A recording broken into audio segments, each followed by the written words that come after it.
મગનભાઈ અઘેરા, સરપંચ અજાબ।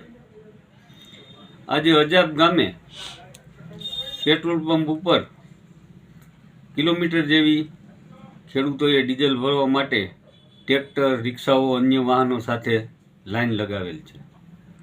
માટે અજાબના સૌ ગ્રામજનો અને આજુબાજુના ગામડાઓના લોકોને, ખેડૂતોને જણાવવાનું કે આ આપણા દેશની અંદર કોઈ પણ જગ્યાએ પેટ્રોલ ડીઝલની અછત છે નહીં અને અછત થવાની પણ નથી।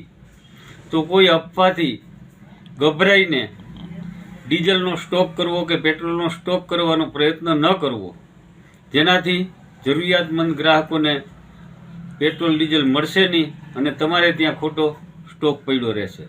જોઈએ એટલું પેટ્રોલ અને ડીઝલ મળવાનું છે અને મળતું રહેશે।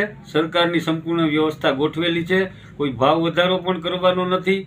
તો તમામ લોકોએ પેટ્રોલ ડીઝલની અછતની અફવાને ગણવી નહીં અને તેનો ખોટો સ્ટોક ન કરવો। રામ પેટ્રોલિયમ અજાબ, ખીમભાઈ કરશનભાઈ રામ, સર્વ ગ્રાહક મિત્રોને જણાવવાનું કે આ મીડિયાની અફવાઓના હિસાબે ડીઝલ મળશે નહીં એવી અફવાઓ ફેલાયેલી છે। તો દરેક ગ્રાહકોને મારી વિનંતી છે, કોઈ અફવાઓથી દોરાવો નહીં, બને એટલું છે ને શાંતિથી ડીઝલ મળી રહેવાનું છે, એટલે કોઈ ખોટી અફવાઓથી ફેલાવો નહીં।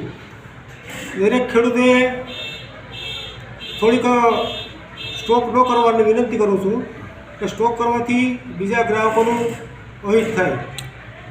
એટલે તમારે જરૂર એટલું 1 બેરલ ભરાવો અથવા ટાંકી ભરાવી લો, 2 3 4 બેરલ ભરાવવાથી બીજા ખેડૂતો પરેશાન થાય।